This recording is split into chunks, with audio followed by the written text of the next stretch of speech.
হঠাৎ করে চলে আসলাম বান্দরবনে। দুদিন ধরে ভাবতেছিলাম যে বান্দরবন যাব, ওখান থেকে রাঙামাটি। তো এবারটা বান্দরবনে চলে আসলাম একদিনের জন্য। বাসে করে আমরা প্রথমে বান্দরবন চলে আসি, তারপর আমরা চাঁদের গাড়ি নিয়ে ওখান থেকে গাড়িতে করে কিন্তু পাহাড়গুলো দেখতে মাশাআল্লাহ অনেক সুন্দর লাগে, আর কিন্তু অনেক ভালো লাগে সবকিছু দেখতেই। আর চাঁদের গাড়িতে করে কিন্তু পাহাড়গুলো আরো বেশি দেখতে সুবিধা হয়। আমরা এখন চাঁদের গাড়িতে করে চলে যাব নীলগিরিতে। জানি না ওখানে কি আছে, তবে ফোনে দেখেছি জায়গাটা অনেক সুন্দর এবং যারা গেছে তাদের কাছ থেকেও শুনছি।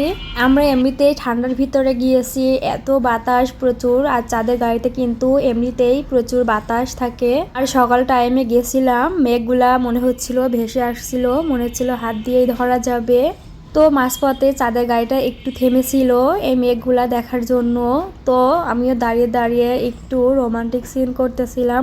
মাশাআল্লাহ অনেক সুন্দর লাগতেছিল মেঘগুলা। পাহাড়ি মনে হচ্ছে না, মনে হচ্ছে যেন মেঘগুলা ভেসে ভেসে যাচ্ছে। তারপর এখানে পাহাড়িদের দোকানে একটু কিছু কেনাকাটা করলাম।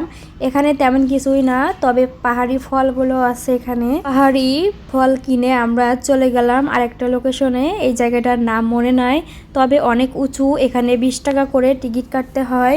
তো আমরা 20 টাকা করে প্রথমে টিকিট কেটে নিয়ে তারপরে এর ভিতরে যাই আমরা। অনেক কষ্ট হয়েছে, মনে হচ্ছিল যেন টিকিট না কাটাই ভালো ছিল, তবে কষ্ট করে এসো কিন্তু সুন্দর একটা ভিউ দেখতে পেলাম এর ভিতরে। আর হ্যাঁ, এটাই কিন্তু সত্য, ভালো কিছু দেখতে হলে আপনাকে কিন্তু কষ্ট করতেই হবে। তো ফাইনালি কষ্ট করে হেঁটে চলে আসলাম উপরে।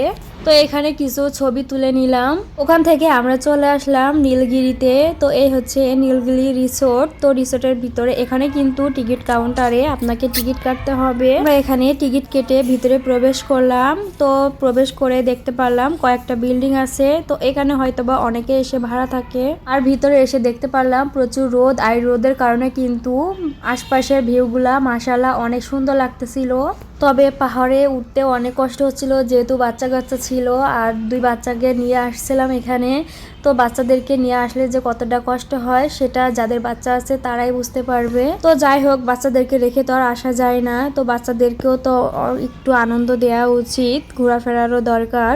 তাই কষ্ট হলো, বাচ্চাদেরকে সাথে নিয়ে চলে আসলাম আমরা। গিরি থেকে আমাদের ঘোরাফেরা শেষ, তারপরে বিকাল টাইমে আরেকটা লোকেশনে চলে আসলাম।